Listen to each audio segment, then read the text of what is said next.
contextually, and that you have this capacity to look at all the hidden curriculum, all the areas, all the cues that are coming in from outside. And very often it's the things that are not written down in the books. It's the things about, in this situation I'm likely to behave in this way, and this person in this environment that I'm interacting with might also behave in this way. You take into account all the hidden cues that are behind and add them into your reasoning and thinking, decision-making process. And this is very much where the whole dependence on expertise comes in. And Tennant uses this lovely phrase that I think really summarizes it, that it's based on you having a lengthy and mindful immersion in experience. And that you need this depth of experience behind you to allow you to pull in all the reading of contextualization and cues. And if I can just illustrate this in a sort of teaching context, it was really brought home to me how we pull this all together. When I had been in my clinical sphere, I work with children who've had acquired brain injury, usually through road traffic accidents. And I was on intensive care with our senior registrar, who was close to consultant stage. And we had a very difficult ward round on the paediatric intensive care with a little child who had severe brain injury, and we were trying to make decisions about whether it was appropriate to carry on treatment or whether we should stop. And you know what it's like on intensive care, and there's lots and lots of things happening and lots of different people all talking. And as we walked away, she asked me to try and talk her through what had happened there. And as I was talking it through with her, I was talking about, as in the middle here, interpreting the experience, putting in the context of where we were, taking into account the situational reasoning, but also the values and general beliefs.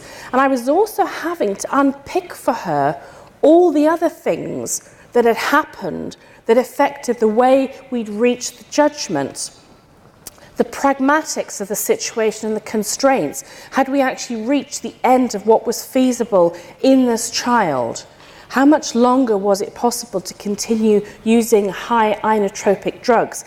But there were also situational imperatives. I was aware that the intensivist had another child waiting for that bed. So I was conscious of the fact that they were pressuring me because of that. And there were also the other issues over the community involvement and previous experiences we'd had over withdrawal of care in this situation, and previous encounters I'd had with this particular intensivist in the same situation.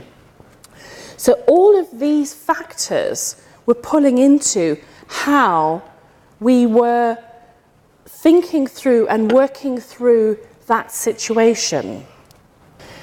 Going back to Stephen Brookfield's capacities, the third capacity I really love. I love this. You know how we know what we know.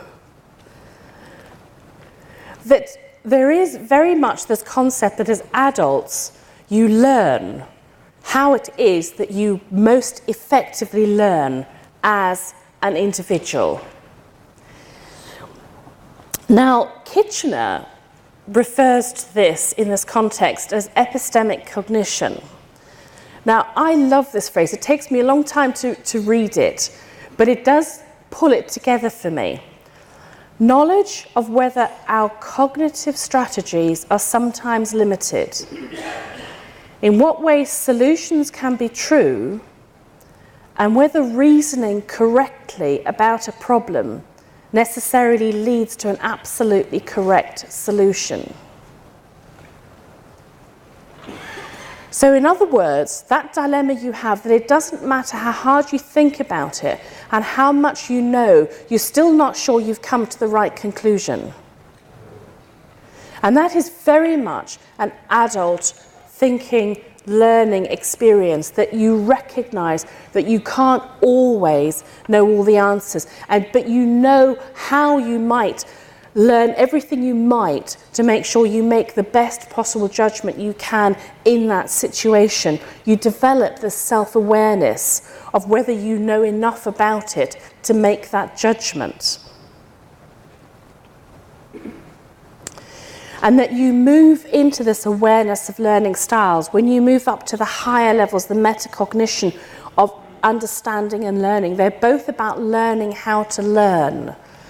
That it's a major focus for our practice, that you're able to reflect and judge for yourself how you are doing. So just to revisit, Sam mentioned yesterday and talked a little bit about learning styles. And of course, Honey and Mumford did the 4 styles: the reflector, the theorist, the activist, and the pragmatist.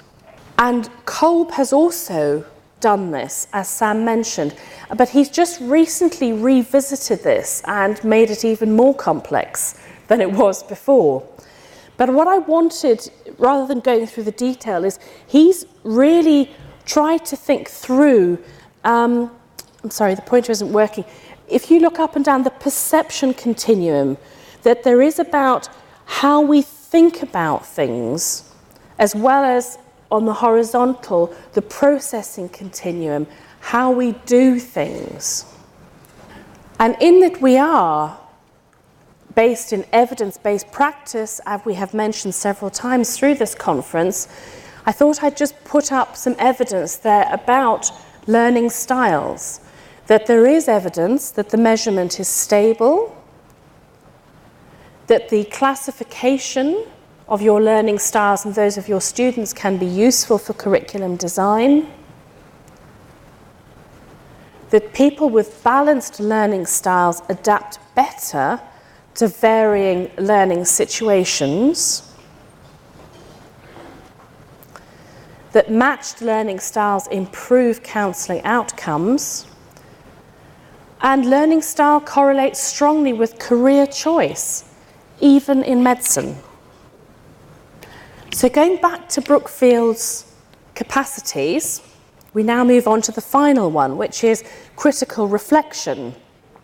And that is essentially the capacity that pulls all of those 3 other capacities together, whereby he pulls together the judgment and the fact that we sit and we think back and critically reflect on all of our experiences, and that our transition is from younger days to more advanced adult learning, is that you assess the accuracy and the validity of the norms you learnt in childhood, and that often your early adult years are testing out assumptions, beliefs and values for yourself, that you're absolutely sure they're valid and they're stable.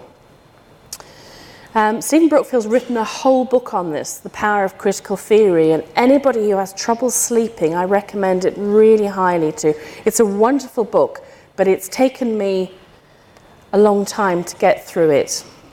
But he re-emphasizes the fact that in adult life, the point of the critical reflection is that you need a lengthy immersion and experience, and it's the breadth and the depth of experience as well as the intensity of the experiences that are important. And I think that's really important to remember when, particularly in training in developed countries, our trainees are seeing less cases. So you have to not use the number of clinical exposures they have, but work on the breadth, the depth and the intensity. But you do need exposure to several experiences to analyse, reflect, immerse, take in the richness and the colour to understand the depth of what you're seeing.